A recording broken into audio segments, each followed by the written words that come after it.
Shalom, Claudio, Alfonso, Gaby, Jairo, Noris, Diego, Ángel, Lina, Edu, Meli, Katy, ah, Shalom, Viri, Shalom, Blanca, Ale, bienvenidos a todos.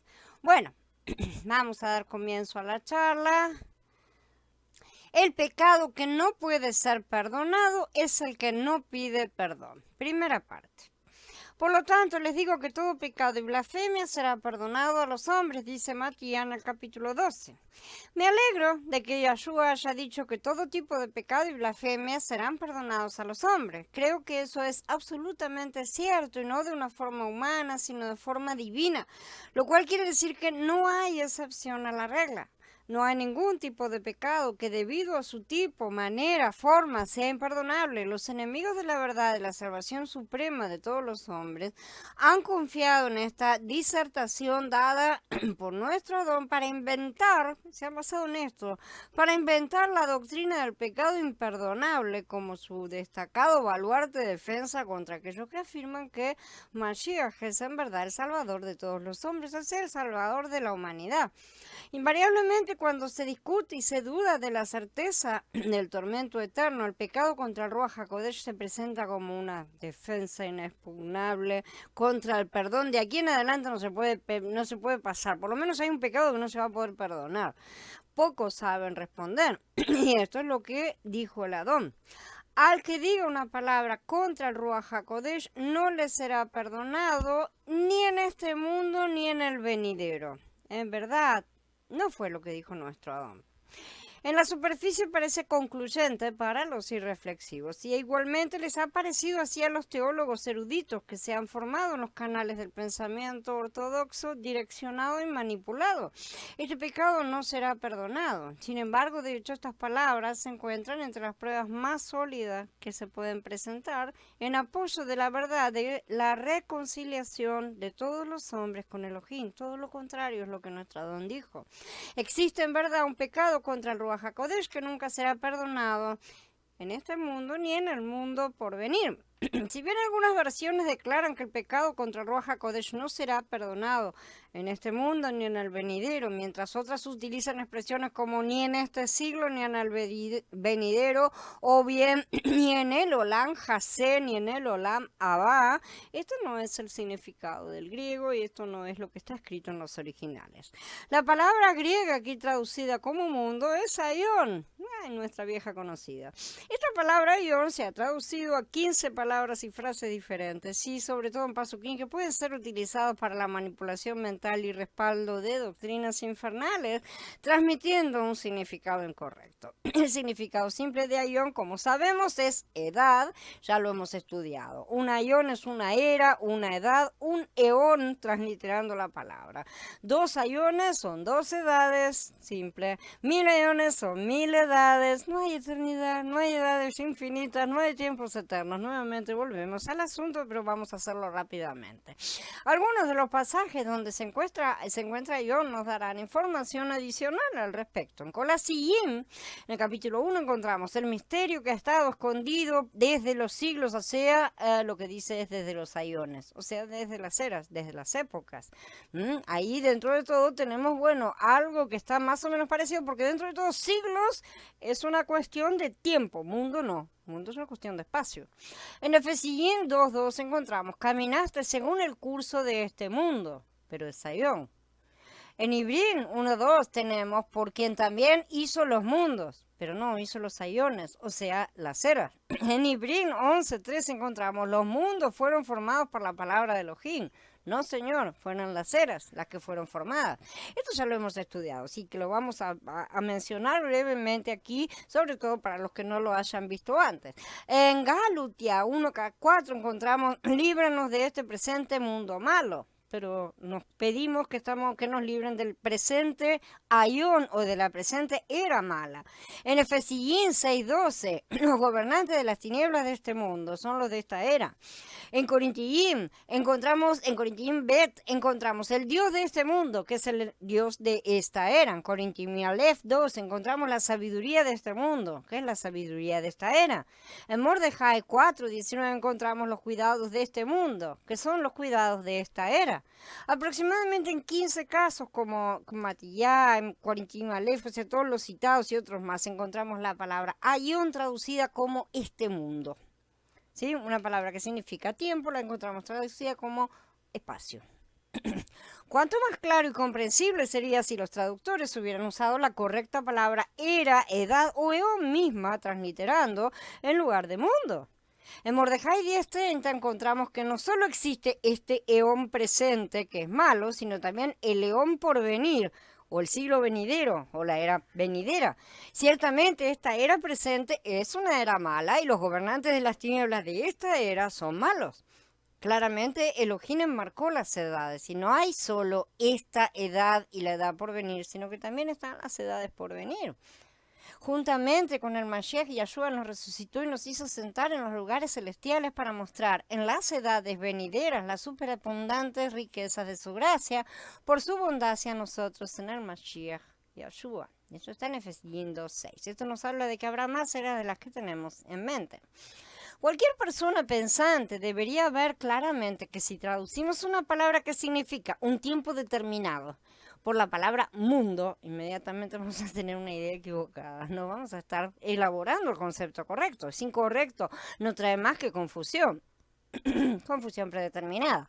El mundo ha visto pasar muchas eras, o sea, muchos ayones o tiempos determinados, de manera que eón no puede ser sinónimo de una de esas partes temporales, no tiene nada que ver. Pero si maliciosamente traducimos mundo en lugar de era, podemos afirmar que este pecado no será perdonado ni en este mundo en el que estamos, ni en el que el Padre ha dicho que creará, o sea, cielo nuevo y tierra nueva, e inducir este tipo de pensamiento en la gente. Hay una gran diferencia entre la expresión no le será perdonado ni en este mundo ni en el mundo venidero y la expresión no se le perdonará ni en esta era ni en la era venidera. Cambia, ¿no es cierto? Este mundo y el mundo por venir se han grabado tan indeleblemente en la mente creyente como significando esta vida y la eternidad también, que es casi imposible revertir rápidamente la tendencia de la mente y dirigirla hacia un pensamiento sano. Hace toda la diferencia en el mundo cuando uno comprende que nuestro don no estaba contrastando este mundo con esta gran eternidad allá afuera en alguna parte, ¿no es cierto? Sino simplemente señalando dos edades que están acá, en esta burbuja en la que estamos, ¿sí? Esta era y la era venidera, de acuerdo a su posición temporal en el momento en que él emitió estas palabras. Estas palabras de nuestro Adón, lejos de probar que el pecado contra el Ruach HaKodesh es imperdonable, afirman claramente tres cosas. En primer lugar, que toda clase de pecado y blasfemia será perdonado a los hombres, como él ya había aclarado, ¿sí? En segundo lugar, que algunos pecados, por ejemplo, contra el Hijo del Hombre, pueden ser perdonados en la era presente, sí, si hay arrepentimiento, por supuesto, ¿no es cierto? Y en tercer lugar, que los pecados contra el Ruach HaKodesh no serán perdonados ni en la era en que Yahshua vino a la tierra, esta era referida a la época en que él estaba hablando, la era de Pesach, ni en la era que seguiría inmediatamente, la era de Shavuot, que es en la que todavía estamos. Esto es lo que dice claramente el texto. No dice absolutamente nada sobre un pecado que es imperdonable a lo largo de todas las eras venideras, o sea, para siempre, eternamente y todas esas cosas. Este pecado, por el contrario, es un pecado de tanta rebeldía que sí requiere el paso de al menos 2 edades de castigo antes de que pueda ser perdonado. Es un castigo severo. Es un castigo severo porque es un pecado severo. Pero no quiere decir que no vaya a ser perdonado. Ahora vamos a leer cómo Mordejai escribió estas cosas. En verdad les digo que a los hijos de los hombres se les perdonarán todos los pecados y blasfemias, cualquiera que sean. Pero cualquiera que blasfeme contra el Espíritu de Santidad no tendrá perdón jamás, sino que es culpable de pecado eterno. Dijo esto porque decían que él tenía un espíritu inmundo. Una traducción aceptable sería: el que blasfema contra el Ruach HaKodesh no tiene perdón durante la era, sino que está sujeto al proceso de juicio que dura toda la era, porque dijeron, tiene un Ruach inmundo. Así que ese jamás que apareció ahí no está en el original, y el pecado eterno tampoco. Entonces, en medio de la multitud de pecados se destaca uno de triste preeminencia, realmente es el más importante. Yahshua lo dijo, no dijo estas cosas para no decirlas o porque no fueran importantes, sí lo es, porque no tiene perdón, eiston ayona, dice, durante la edad presente y la siguiente. Su perdón exige edades, exige más que un castigo común. Otro perdón se puede perdonar en esta misma era, pero este exige el paso de 2 eras, ¿sí? 2 edades para ser exacto, después de las cuales obviamente, ¿y qué tenemos si después de las 2 eras ya se ha cumplido la condena y la sentencia del criminal? Perdón, no nos queda otra. Pero quien blasfeme contra el Ruach HaKodesh no tiene perdón por la época, sino que está expuesto al juicio eoniano, dice el Emphatic Dialogue.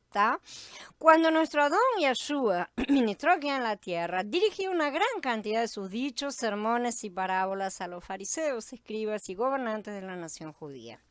Los fariseos eran con mucho la más numerosa e influyente de las sectas religiosas de la época de Yahshua, ¿sí? Eran estrictos legalistas, realmente eran los más numerosos en cuanto a cantidad, porque los que tenían más poder eran los saduceos, pero ellos tenían más seguidores, eran estrictos legalistas. Ellos defendían la rígida observancia de la letra y las formas de la ley, pero agregando cosas, siempre bajo sus propias interpretaciones, y así incluían sus tradiciones. Y los llevaban todo a palabra santa. En verdad hacían la vida difícil y amarga para los demás y a quienes no consideraban como iguales, sino como a inferiores, como el fariseo de la parábola consideraba al publicano. Eran altivos, soberbios, porque creían que eran los únicos intérpretes de Elohim y de su palabra, los dueños del perdón, de la misericordia, la caridad y el amor. Cuando el fariseo iba a colocarse en la presencia de Elohim, en verdad tenía su cita en la esquina de la calle. Los transeúntes veían su figura erguida y atrevida, puesto ahí para que me miren. Su actitud se apoyaba en el orgullo, en la autoestima, una superioridad de vida que le proporcionaba una satisfacción sin límites.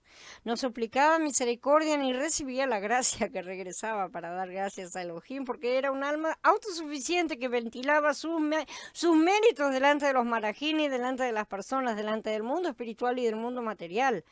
Elohim, te doy gracias porque no soy como estos otros hombres, ¿sí? Porque no me hiciste así, te doy gracias. Estaba absolutamente conforme consigo mismo, y este es el patrón de los fariseos, ¿sí? Muchos hoy también son así, no crean que esos fariseos malvados que estaban en aquella época. Por el contrario, hoy hay muchísimos que no son judíos necesariamente, pero tienen exactamente la misma autocomplacencia consigo mismos y no están dispuestos a ser quebrantados en sí mismos. Se miran en sus propios espejos distorsionados y se aman en lugar de ver su verdadero rostro sucio de pecado, su persona muerta, sus obras llenas de muerte, su soberbia, su orgullo. Caer, sí, a los pies del Eterno como el publicano y clamar por misericordia. Elohim, ten piedad de mí que soy pecador, como decía este pobre hombre que sí descendió justificado. El fariseo fue lo suficientemente presuntuoso como para asumir que su vida autosatisfecha y meritoria lo colocaba en buenos términos con Elohim.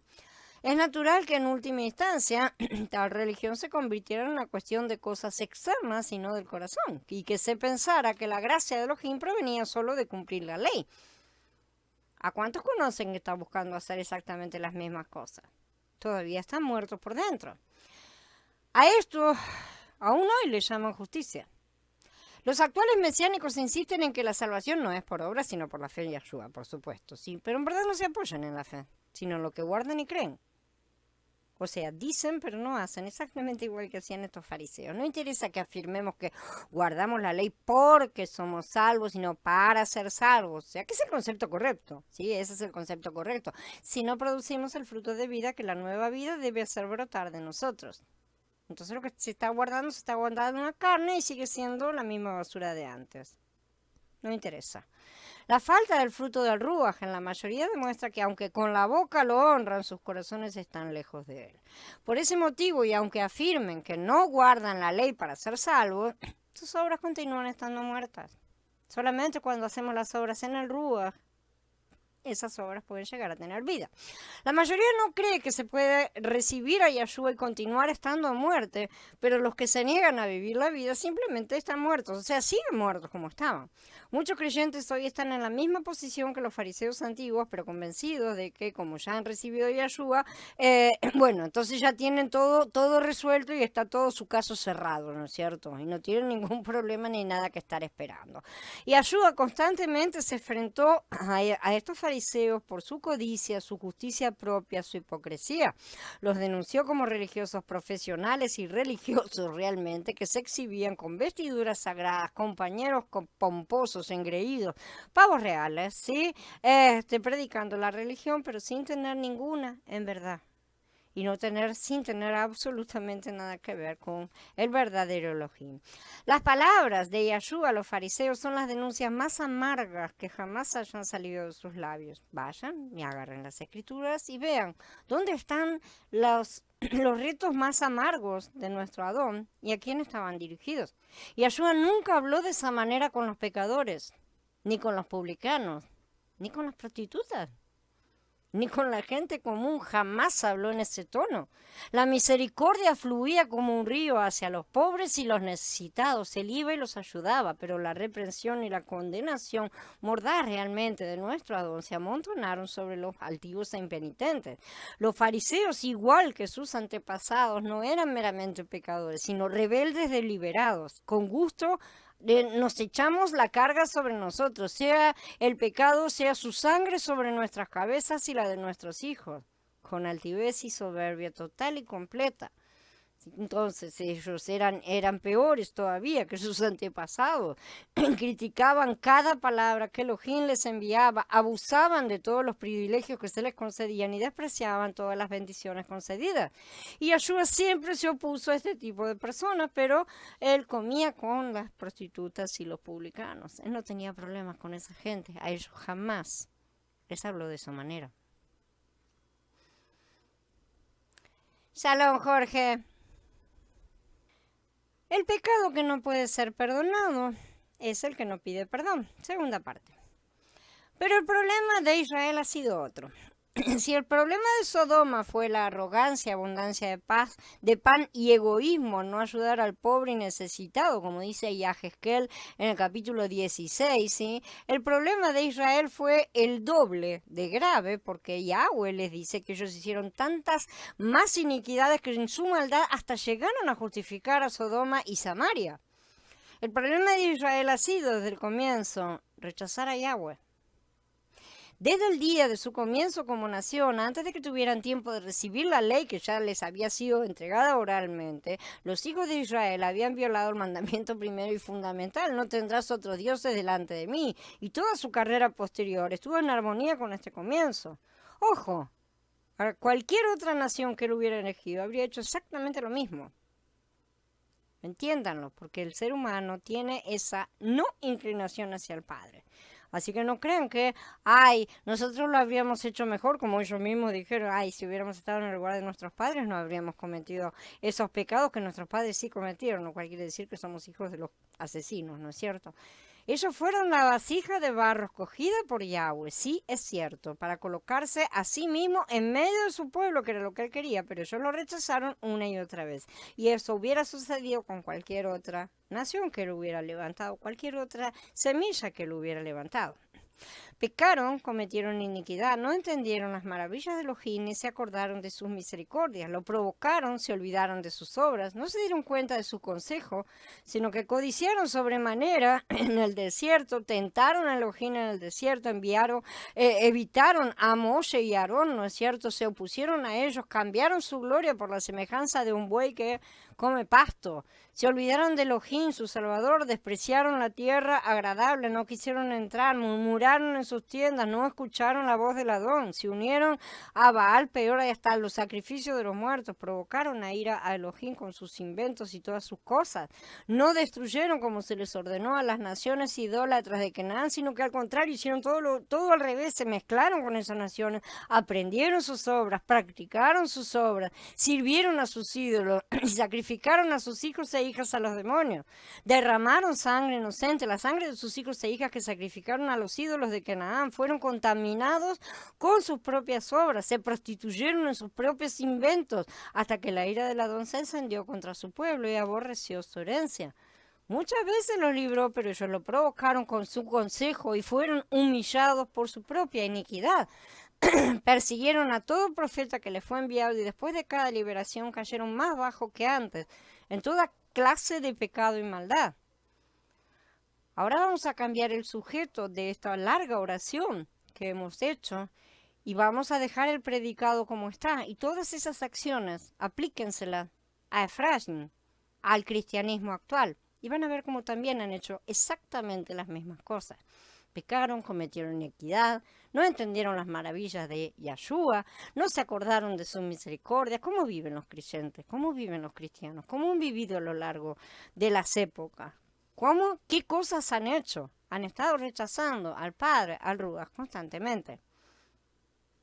Profeta tras profeta les había anunciado el advenimiento a los israelitas del Mashiach príncipe, sabían que tenía que venir. ¿Sí? Llegó a su debido tiempo, Elohim fue manifestado en carne, vino a los suyos, a ese pueblo que durante más de 2000 años él había estado preparando para recibirlo, pero los suyos no le recibieron.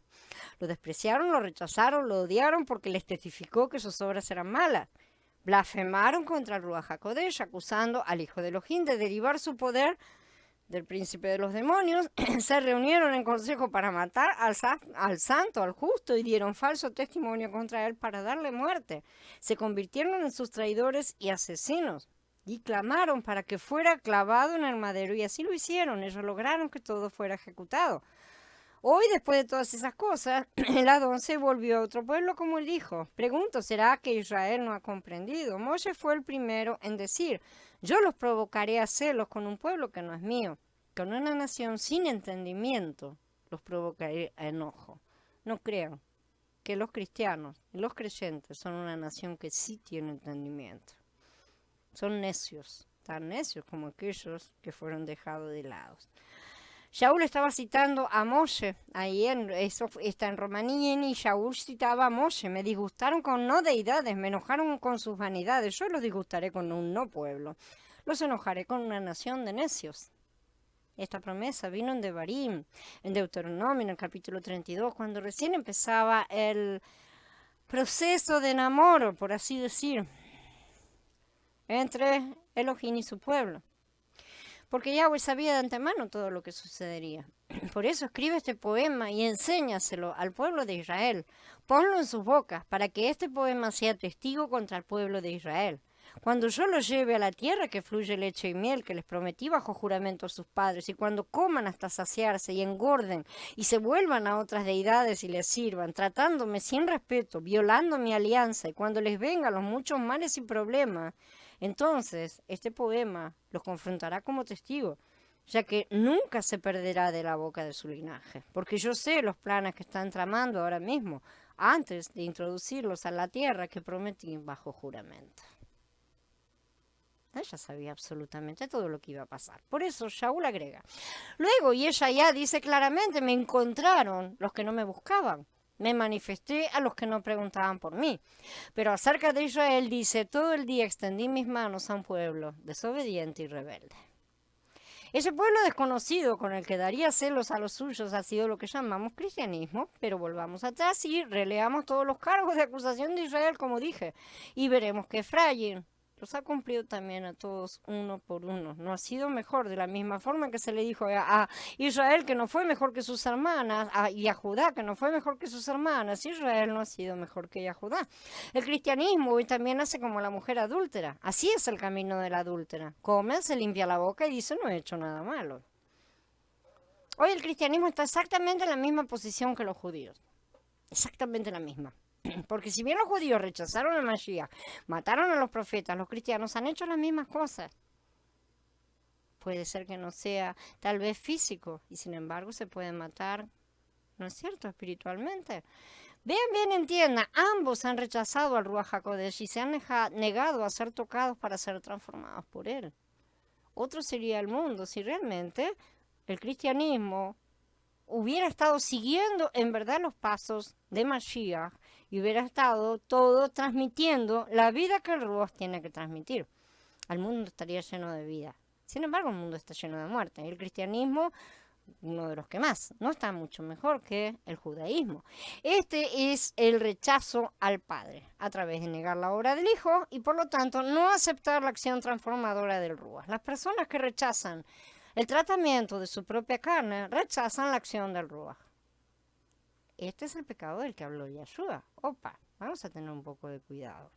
¿Quiénes han cometido entonces el pecado imperdonable? No existe la palabra imperdonable, pero es el pecado peor de todos. Vamos a llamarlo como el pecado peor de todos. Todos. Porque dice, porque Elohim los encerró a todos bajo desobediencia para tener misericordia de todos. Porque no hay forma que el ser humano en sí mismo saque algo bueno de ahí adentro. Poco sabía Shaul que los nuevos creyentes, para cuyo beneficio los judíos estaban siendo colocados a un lado temporalmente, terminarían haciendo las mismas cosas. No lo sabía en ese momento porque él no vio esto. Pero él mismo profetizó cuando dijo, los encerró a todos.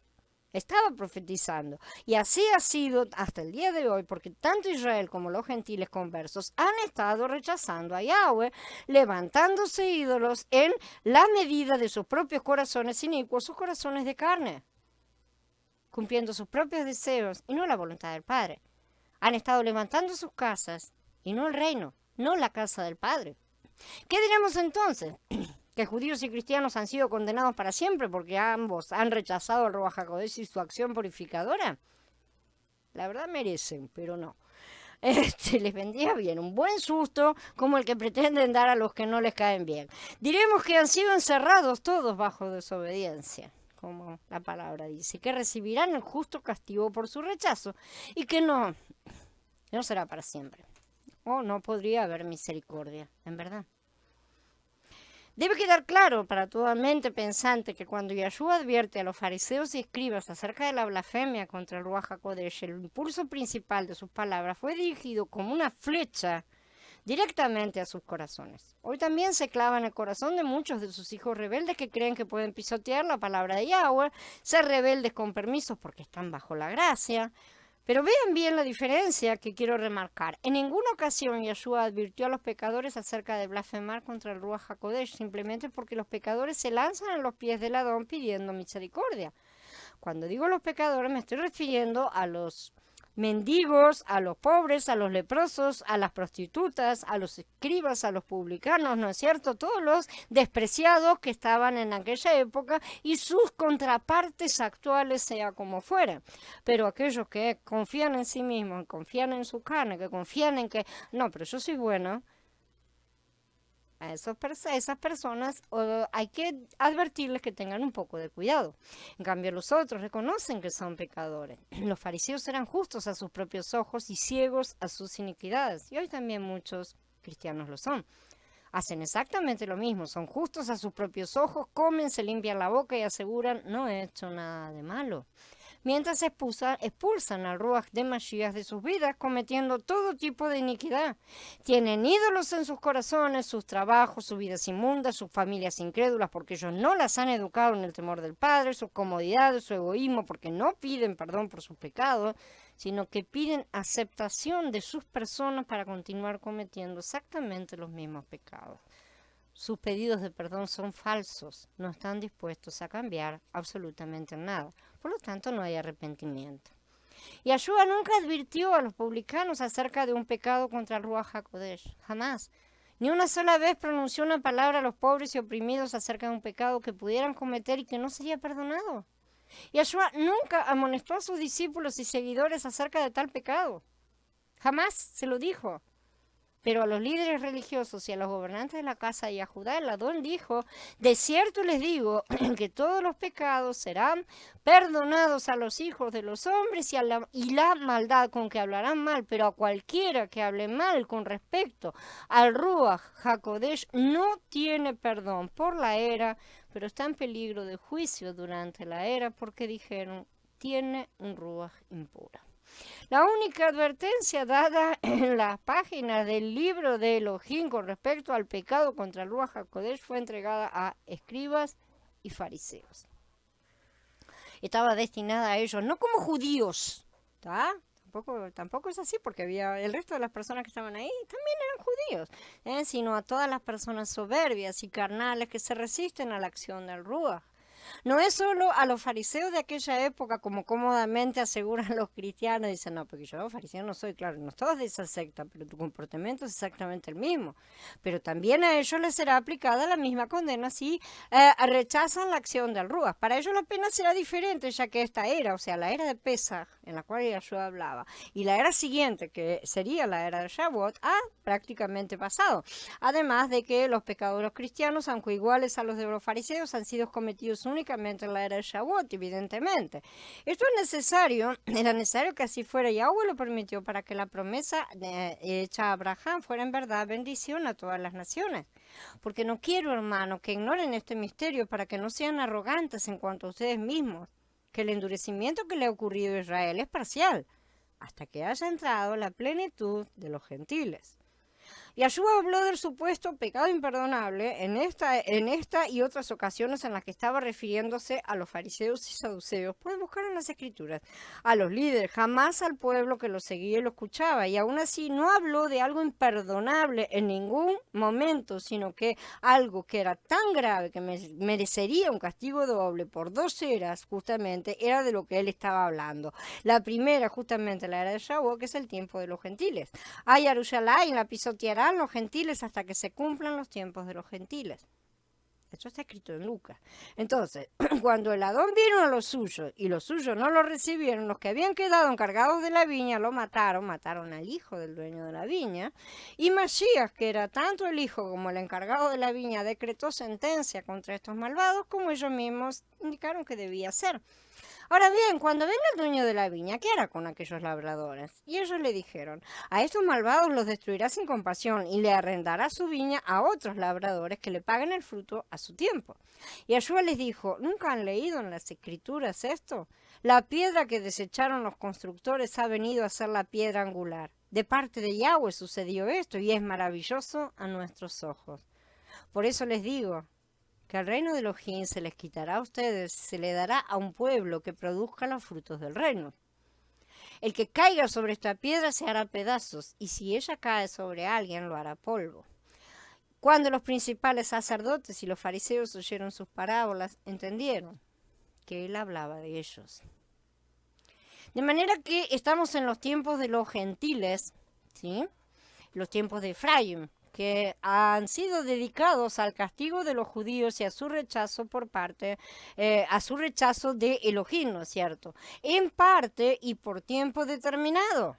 Y es increíble que el cristianismo pueda autoconvencerse de su teología del reemplazo porque Elohim agrega, y entonces todo Israel se salvará como está escrito, de Sión vendrá el libertador para quitar de Jacob la impiedad. Este es mi compromiso con ellos, cuando yo quite sus pecados. No, pero a ellos les dan una salvación así de segundita, tipo, no, pero a ellos les damos el templo, que vuelvan a hacer todas sus cositas, ¿no es cierto? A nosotros nos queda el cielo, que no sé qué es lo que ellos imaginan en general, pero a ellos quieren quedarse con la mejor porción de la torta, por así decir, a los otros darle un premio consuelo. Bueno, si hay que dárselo, se lo damos, ya que no los podemos, qué sé yo, asar eternamente. Sin embargo, no es así como está escrito, ¿sí?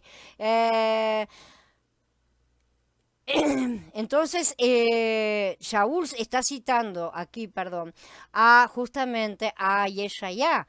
Vendrá como redentor a Sión, a los de Jacob, que se vuelvan del pecado, declara Yahweh, y esta será mi alianza con ellos, dice Yahweh. Mi espíritu que está sobre ti y las palabras que he puesto en tu boca no se apartarán de tu boca, ni de la boca de tus hijos, gloria a Él, ni de la boca de los hijos de tus hijos. dijo Yahweh, desde ahora y para siempre. Esto está en Yeshayahu 59, en el 27 de Yeshayahu dice, de esta manera pues será perdonada la iniquidad de Jacob, y este será todo el fruto, la remoción de su pecado, cuando haga todas las piedras del altar como piedras de cal desmenuzadas, y no se levanten los símbolos de Aserá ni las imágenes del sol. Yahweh siempre ha dicho que reconciliará a Israel. Es inútil que sigan discutiendo entre Efraín y Judá, sí, porque él ha prometido unirlos a ambos en su mano, y en su mano serán unidos. Y porque Efraín ha cometido las mismas abominaciones que Judá, muchos serán lanzados a las tinieblas de afuera. Y diferente el castigo porque son diferentes las causas, y ellos no entrarán en el reino, como también está escrito.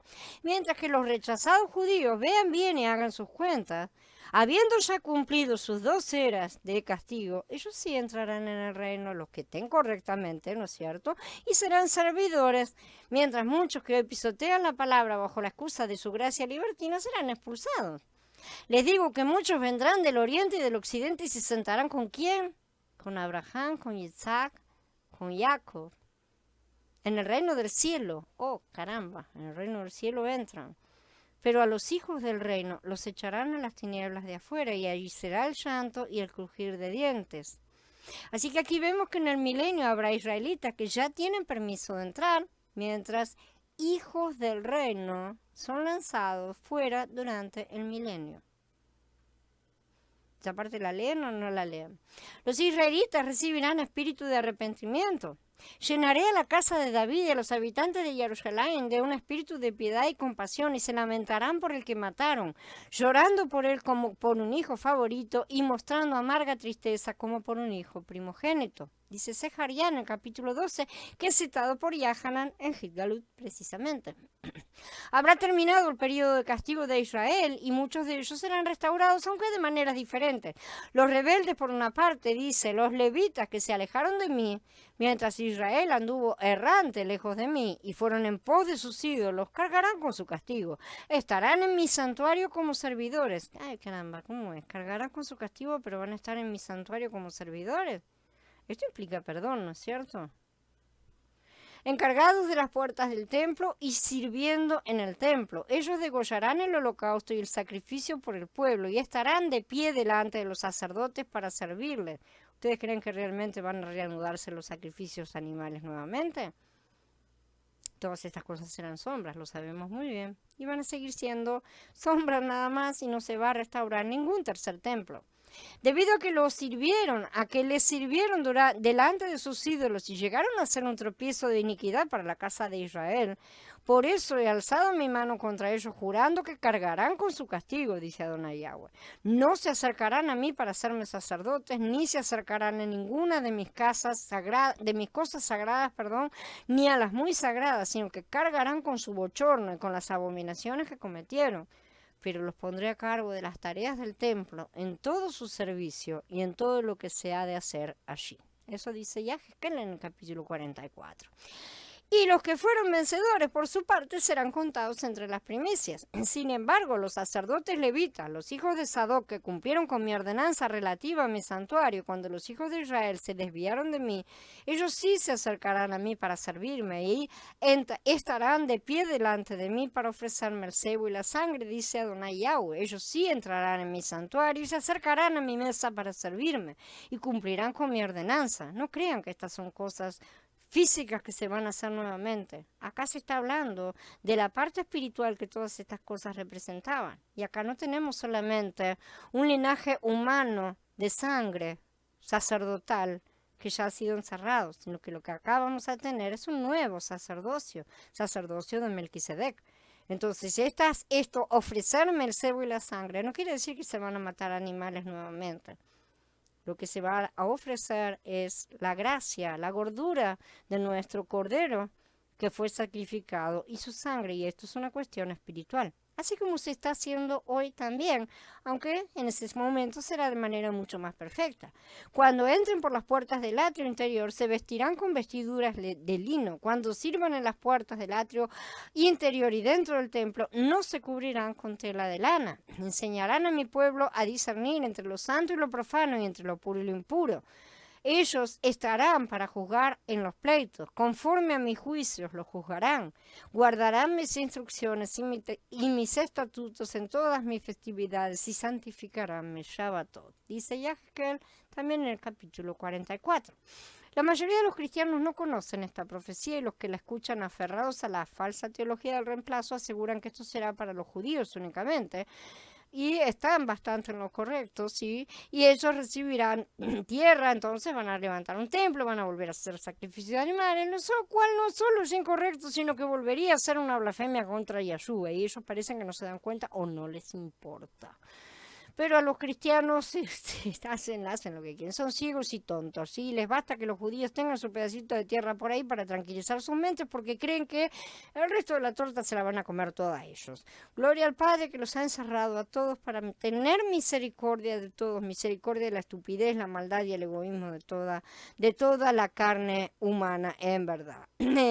Veremos en breve y en mayor detalle el juicio que Yahshua emitió sobre todas estas cosas, porque es necesario que sus hijos comprendamos cómo su ley maneja y ejecuta juicio, porque si el Adón ejecuta juicio, señores, es porque tiene una ley.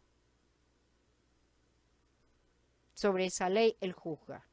Él no pisará su ley, y hay de aquel que la pisotee, de manera que él ejecutará juicio y condenación de acuerdo con esa ley que tanto se empeñan en querer abolir. Bien, habiendo terminado, damos por terminada la charla. Les agradezco a todos por la presencia. Abba siga mostrándonos todas sus cosas, abriendo los corazones, abriendo las mentes y en verdad transformándonos cada día más de gloria en gloria en la semejanza de nuestro Adón. Shalom a todos, hermanos.